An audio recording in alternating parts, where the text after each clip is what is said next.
Brigitte waited a long time to have her baby. Not because she didn't want to, but because she couldn't. For 10 years, she and her husband tried to get pregnant without success. Suite à des problèmes de santé, je ne pouvais plus avoir d'enfants. Due to health problems, I couldn't have children. So we decided to go to Spain for an egg donor, since in France it's illegal. I had 4 in vitros that didn't work. We then tried to adopt. Our application wasn't refused, but it wasn't accepted either. From that point, my husband decided we should find a surrogate mother.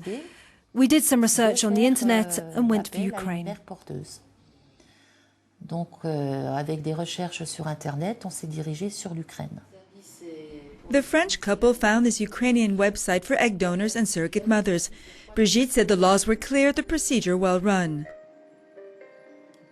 The trouble began after their son's birth. She and her husband, who's the biological father, went to the embassy in Kiev to apply for their son's French citizenship. Their request was blocked because surrogacy is a criminal offense in France.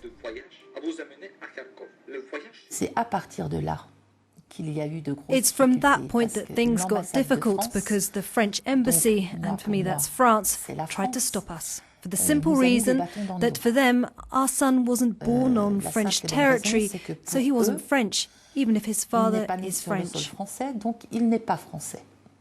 This means he's automatically French, but France doesn't want to recognize this.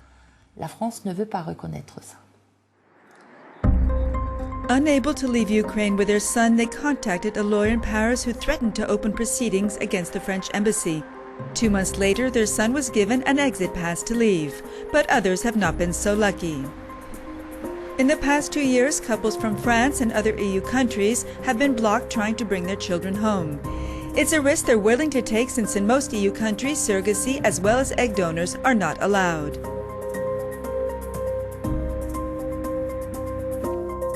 This clinic in Ukraine specializes in reproductive medicine.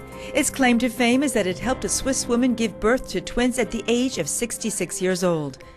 The French version of their website shows a communiqué released last January by the French Minister of Justice. It states that all children born of surrogate mothers are French citizens if one of the biological parents is French.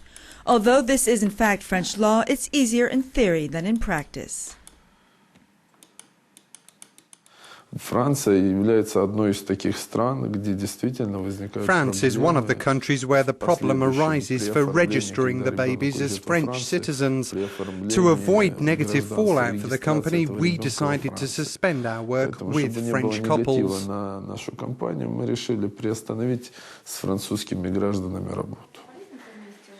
Critics of surrogacy argue it's nothing short of renting a womb, paying a woman who needs the money.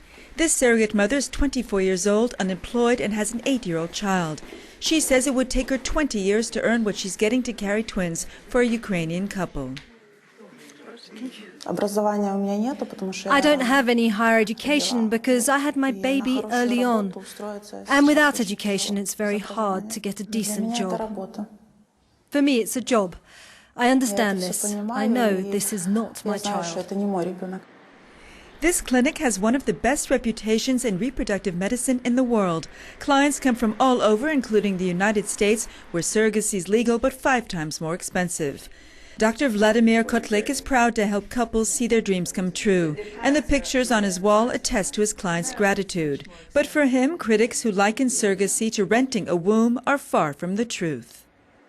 На самом деле, это нельзя назвать арендой. You cannot call it rent. We don't call it rent. And it is not the purchase of a child. Ukrainian legislation states that the real mother is the genetic mother and not the one who gives birth. So in this situation, the way we see the surrogate mother, how we look at her, is as a helping hand who receives the compensation for the big risks which she carries. Pregnancy, after all, is a huge risk for the mother.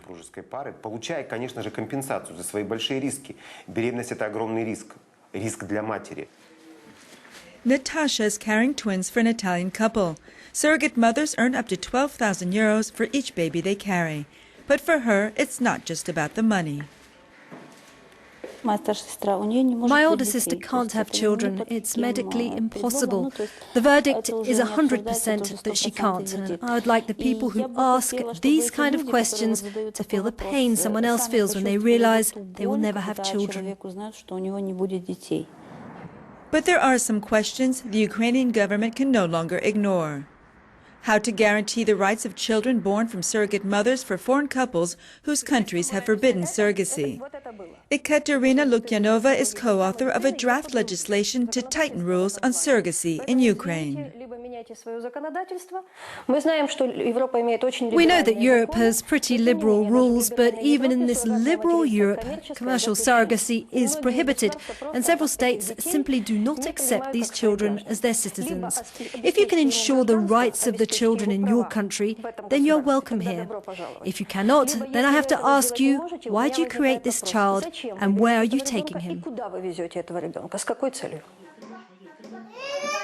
These two men live together with their 3 children who were born from surrogate mothers in Ukraine.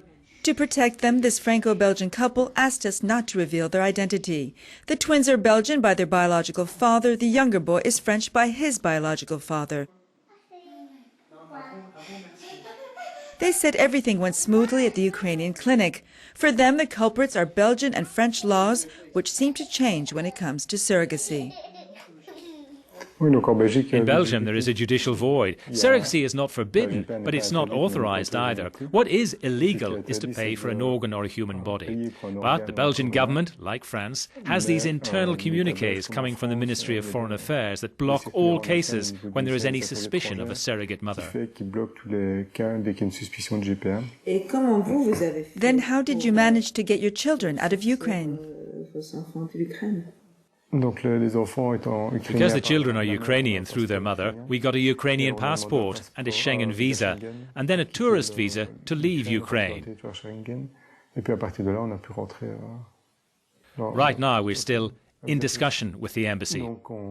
If we don't reach an agreement, then we'll have to go to court. A procedure that could take a year to confirm what is already legal and part of international law.